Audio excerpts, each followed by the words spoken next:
ইসলামী শরীয়তের দৃষ্টিতে খেলাধুলা মূলত মুবাহ, বৈধ, তবে তা কিছু শর্ত সাপেক্ষে। যে খেলাধুলা শরীরকে শক্তিশালী করে, স্বাস্থ্য ভালো রাখে এবং দিনের কোনো বিধান লঙ্ঘন করে না, তা জায়েজ। আর যে খেলায় হারাম কাজ, গুনাহ বা ফরজ ওয়াজিব নষ্ট হয়, তা না জায়েজ। হাদিসে বর্ণিত আছে, নবী সাল্লাল্লাহু আলাইহি ওয়াসাল্লাম ঘুড়দৌড়, তীরন্দাজ এবং স্ত্রীর সাথে দৌড় প্রতিযোগিতা করেছেন। সুতরাং শর্ত সাপেক্ষে যে খেলাধুলা জায়েজ, আর তা হলো এই: এক, নামাজ ও অন্যান্য ফরজ ইবাদত নষ্ট না হয়।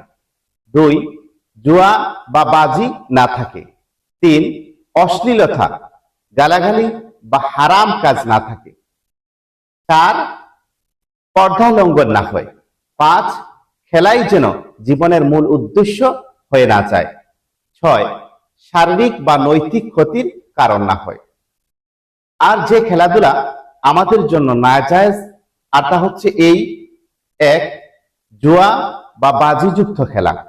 দুই, নামাজ কাজা হওয়ার কারণ হয় এমন খেলা। তিন, অশ্লীলতা ও বেপরদার পরিবেশ অনুষ্ঠিত হয় এমন খেলা। চার, মারাত্মক ক্ষতিকর প্রাণঘাতী খেলা। পাঁচ, হারাম কাজে উৎসাহ দেয় এমন খেলা। ফুকাহায়ে কেরামদের মতে ফিকহি কিতাবে উল্লেখ আছে, যে বিনোদনে কোনো গুনাহ নেই এবং যা শরীয়তে নিষিদ্ধ বিষয়ের অন্তর্ভুক্ত নয়, তা বৈধ।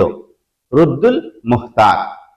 মোট কথা হচ্ছে, খেলাধুলা নিজে হারাম নয়, বরং শরীয়তের সীমার মধ্যে থাকলে জায়েজ।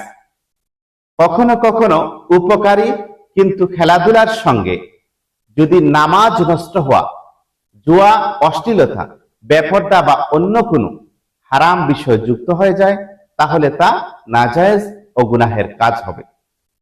আল্লাহ রাব্বুল আলামিন আমাদেরকে নাজায়েজ, গুনাহের কাজ মুক্ত খেলা থেকে বেঁচে থাকার তৌফিক দান করুন।